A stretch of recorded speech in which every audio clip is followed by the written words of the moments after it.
Welcome viewers, you're watching the Mortgage Busters Show. We're all about bringing the experts on to show you how you can pay your mortgage down to zero in record time. For most of us, you know, that mortgage just sits in the background and we sort of put it away and we look at it every now and then and we keep making those payments. We do everything we can to make those payments happen, but we just keep doing the same old routine thing. Bring it out into the open, brush the dust, dust it off and have a look at it and go, you know what? What can we do to pay this thing off in record time? Watch the show and you'll learn how to do that. My name's Greg. I'm Adrian. And we're co-hosting the show this evening. Adrian, haven't we had a fantastic response to our 1,000-day Mortgage Buster Challenge? And it's only just started. It's only just begun. We've got 1,000 days. Very exciting. What's happened if we had people? Yeah, we're getting emails, we're getting calls. People are wanting to bust their mortgage. Fantastic, and that's what we're all about, is helping you bust your mortgage. After Chris came on, we found out that somebody can actually do it in record time. Absolutely. Now, there's a guy that put his mind to it and actually did it. Less time. He's actually writing a book about it. As well. And he did it in 973 days. It's under 2 years. Only. Sorry, under 3 years. It's 2.7 years. Great stuff. We've got a fantastic guest to kick off the show. Yes, we have. We have another guru. Another guru. A fashion guru. A fashion guru. That's right. Luciano. Business Azzaro. Luciano Azzaro from Azzaro Nominees. He's been doing business in Melbourne for more than 30 years. He's originally from Italy, and we'd love to welcome Luciano to the show. Luciano, welcome to the show. Welcome. Thank you. Thank you very much. It's lovely to have you. So, Luciano is actually one of our sponsors of the show. He helps us out where he can. And so we're spotlighting himself and his business on the show in our first segment. Luciano, what is it you do? And tell us about your business. Well, basically in 1980, I got an offer from an Italian company called Zegna. They were looking for an agent in Australia to develop the business. In 1980s, did you say? 1980. Yeah. 1980, yeah. And so I formed the company, and I didn't know whether it was going to be successful, but from 30,000 US dollars a year became $14 million. Wow. 12 years later. 12 years later. Yeah, so wow. It was a good day, you know. But believe me, I didn't have I threw myself into it. Yeah. With the enthusiasm, because I enjoy that type of the business. I enjoy the luxury, the clothing, the fabrics. And so what brought you to Australia in the first place? Let's go back another step. Well, I finished textile design school in Prato in Italy, and I had an opportunity to go to Savile Row to a clothing company, and Savile Row was the center of tailoring and fabric, and in those days was really the center of the universe. So I went there, and mainly to learn the language. To cut a long story short, 2 years later I met this girl. She was Australian, and I came to Australia. It's always a woman, isn't it? Really, true. There's always a woman behind the story. Yeah. Always is. But that's great. So she brought you to Australia. Yes, she did. And to be honest, I liked Australia. And I can tell you the changes from when I came here in 72 Would be heaps. to now. You know, I remember the first comment I made when I arrived in Melbourne. I said to a friend of mine in Italy, you're in Burke Street, in the middle of the city, and you expect John Wayne to arrive on a horse any minute. You know, it was very... right. The pub were closing at 6, I think. Yeah, it was the olden days. But the country's changed. It's a fantastic country. It's very modern now. It's got nothing to really envy, you know. And I think, you know, I'm glad I came here. So you went into business. The business was successful? It was. Yeah. Well, it was. It took it took 2 years to really, but establish it. Like any business, usually takes a couple of years. But then it really was very successful. In fact, I'll never forget when 2 years later Zegna said to me, "Do you realize we got to give you a lot of money?" I said, I thought you give me that every month. He said, no, you've done better than expected.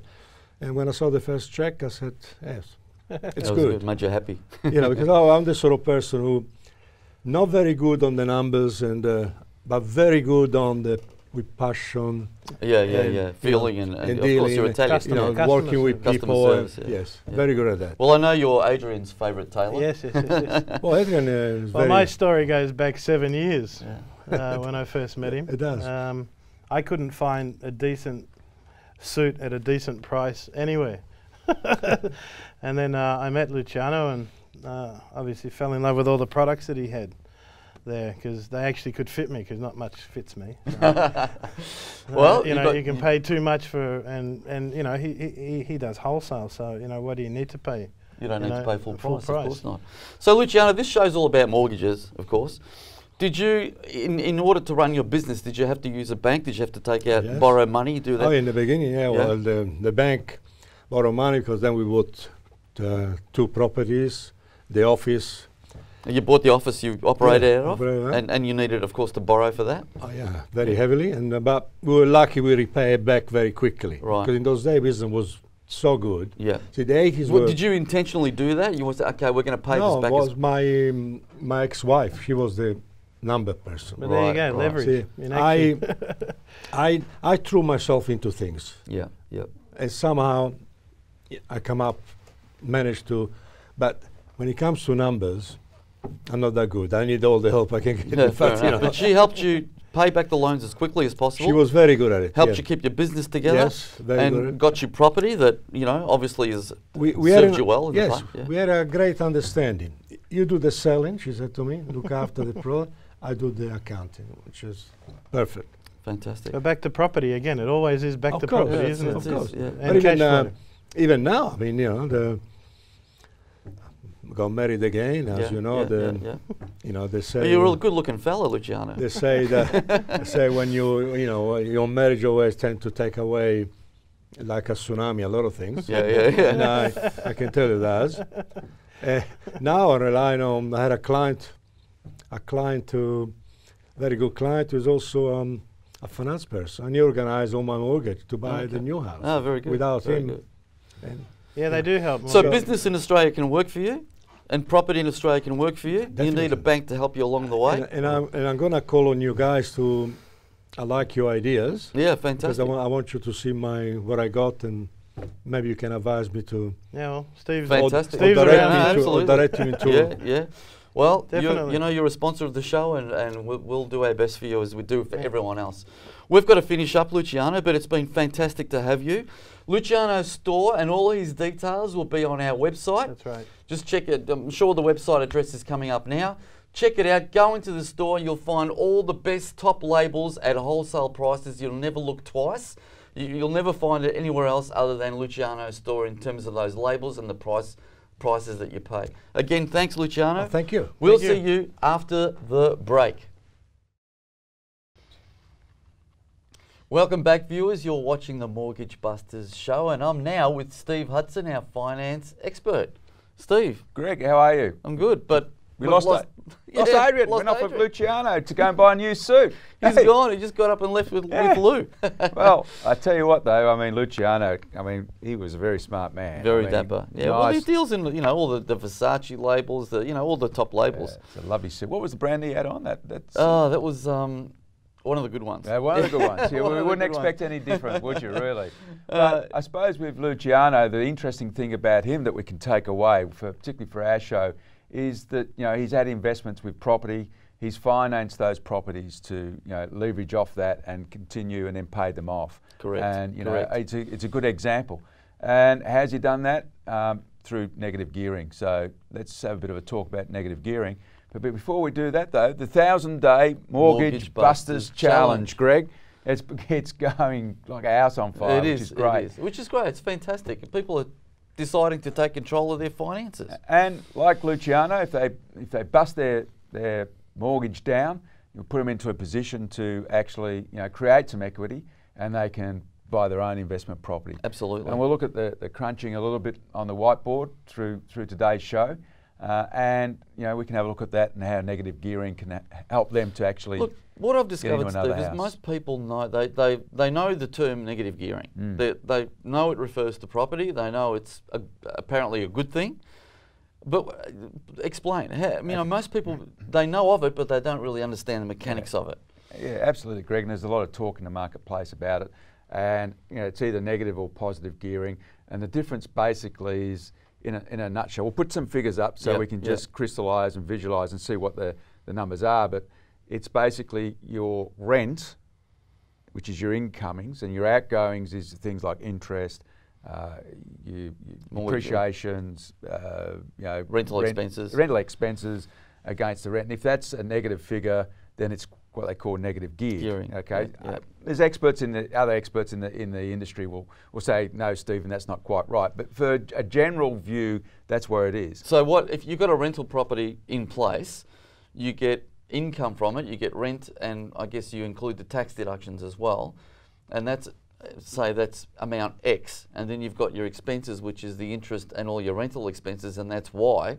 Then if X is less than Y, that means you're paying out more, isn't it? That's right. And that's negative? That's negative. It's the other way around, it's positive? The other way, it's positive. It should be, I guess the ideal is to have it neutral, is to have it the incoming equal the outgoing. Yeah, or, well, to maximise your equity and maximise your serviceability, you should try to do that. Yeah. And also there's a risk factor and there's a comfort factor for the client in that situation. Yeah. Some people like to, don't want to max it right out, but they want a certain amount back there, and that's fine. So, in effect, really, if your income from the rental property equals the outgoing of the rental property, that means that really that's costing you nothing. Is that, am I right? Well, the example we're about to show you is after tax. You've got a tax problem because you're making $1,000. Well, that's right. Put me in that position every day of the week. So let's have a look. Let's have a look. So the numbers is based on a $400,000 property. It's just that we don't run out of whiteboard here, Greg. Oh, we can always flip. Yeah. So there's two types of depreciations you're allowed on a domestic dwelling when it comes to investment. So we've got depreciation, and you've got fixtures and fittings, which is your blinds, and you get someone to actually give you a number on that. But right. Well, so it's what the thing, curtains, blinds, all carpet, that. You get a fans. You get a schedule for your accountant, and everybody. We're not tax accountants, so always seek advice on your taxation purposes. We're not giving taxation advice, but on this here, you're looking somewhere, say, $4,000 plus. It could be more than that depending on how the accountant structures your depreciation schedule. Right. Then there's the depreciation actually on the building. And so we're talking here a brand new property. Brand new house. And that you can depreciate currently at 2.5%. So if my math is right, that's $10,000 plus a year. Right. Then there's other costs. There's always other costs, Greg. Always other costs. Of course. And typically they would be things along the lines of your rental expenses for a real estate agent, insurance, a good one, maybe some repairs and maintenance occasionally. Right. But this is a brand new home, so you wouldn't probably be getting that at all. Now again, that's what we call $39,000 worth of costs. Okay. Now, typically, but, have you included interest there? Yeah. Oh, I haven't. That's right. Thank you for picking me up on that. That's where can we find a space for the interest? Let's put it there. So my math was wrong because I hadn't included that. So this is interest. So that's interest on the loan to purchase the property. Right. Okay. And that would be using a general figure of 5%, and we use interest only. Investments typically would be interest only. Now the reason for that is if you've got a mortgage on your home, the idea would be to pay that off first. Absolutely. When we're talking with an investor, assuming that they've still got a mortgage on their PPR, their principal place of residence, then we'd do the things such as the offset account, fortnightly or weekly payments, and any lump sums. Yep. Okay. Yep. So let's move along here and see where we can start. So all that does add up to 39,000. Yeah. And coming from an ex-English teacher, not bad for your maths, mate. So. So therefore we've got rent, and let's put a $19,000 rent in there. So again, the math is a little bit easier. That's $20,000, right? Okay, so we're talking the whole year here. That's a year's worth. The whole year.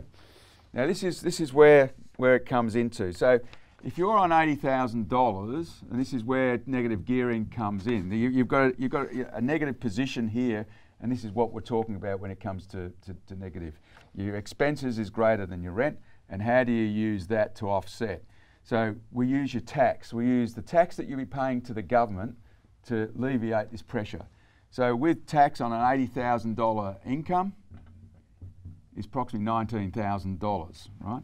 Right. So with the loss that you've got, or the negative position you've got here, you deduct that from your income, which brings it down to $60,000, okay? Right.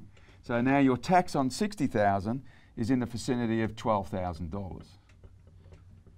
So you get back from the government, from the 19 is 7,000. Okay, Steve, can I just stop you there for Yep, a moment? absolutely. Because we've got to go to a break, but when we come back, I'll just reiterate those numbers there with the tax, just so that we're all clear on how that works. Yeah. Great. All right, so keep watching. After the break, we'll go through and finish explaining how negative gearing works. You're with the Mortgage Busters. We'll see you after the break.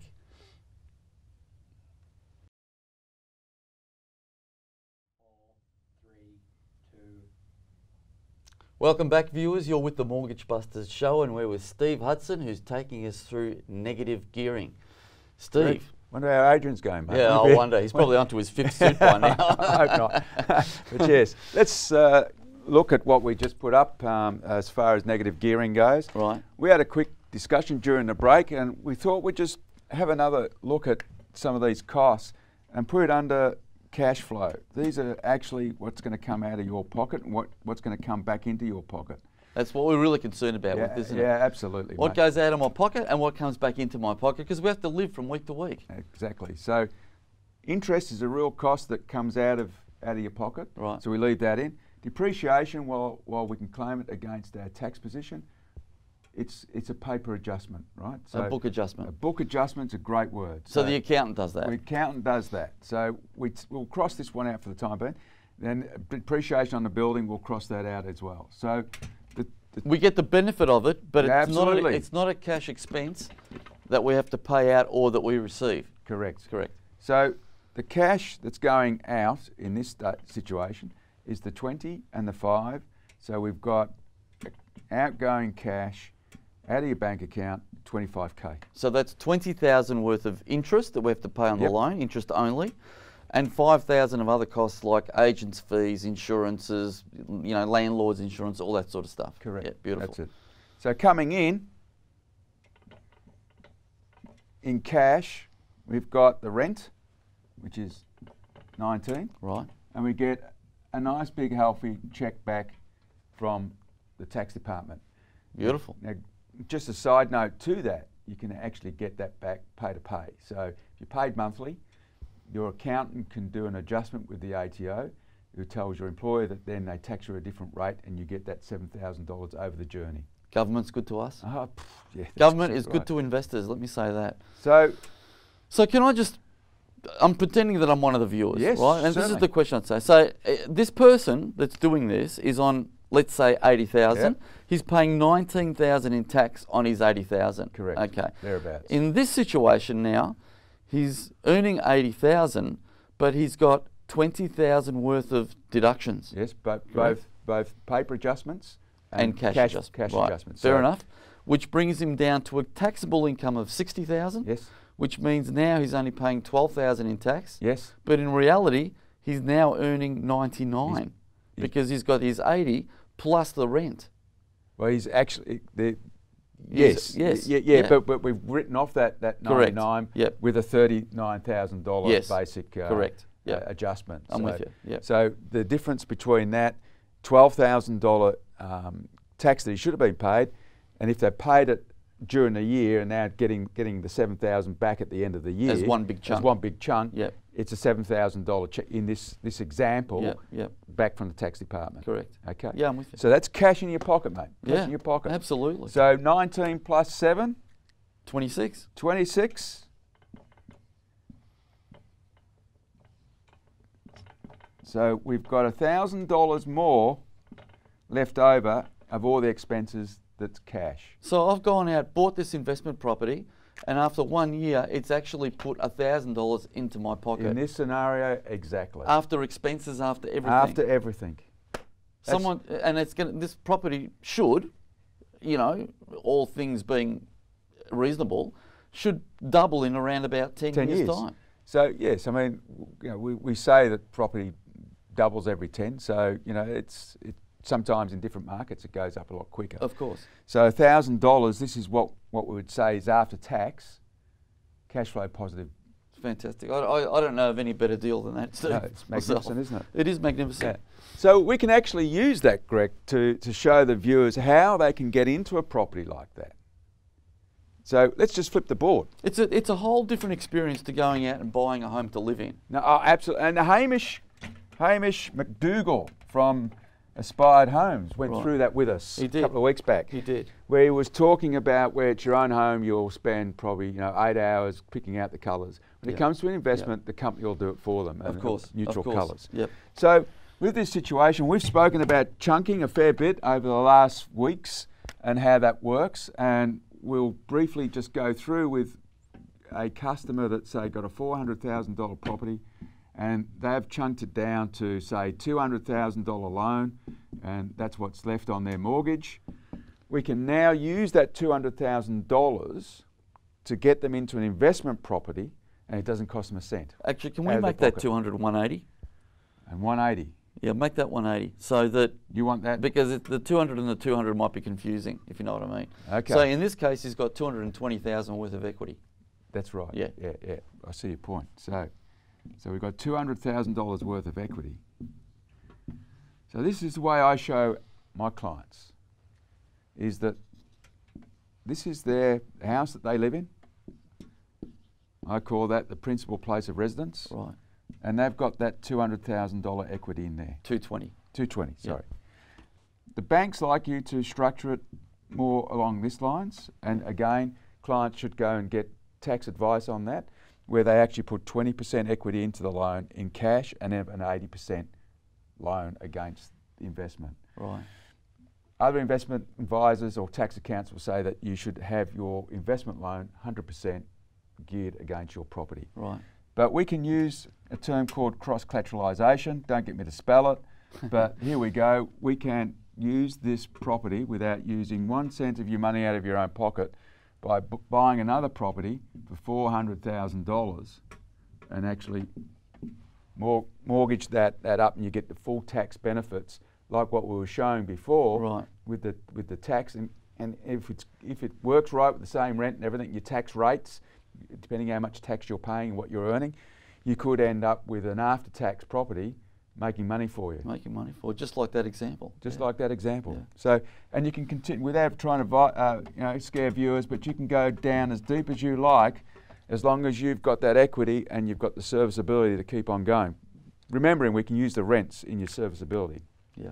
So it's a great opportunity for people. It's fantastic. So this is how the neighbours next door can own 6 properties or 12 properties or whatever the case may be. That's right. As long as they maintain their equity, as long as they maintain their serviceability through employment, using the rent, then using the government with the ability to be able to claim those interest and those other deductions back, and then putting those deductions back into the property to make it a after-tax cash flow type property.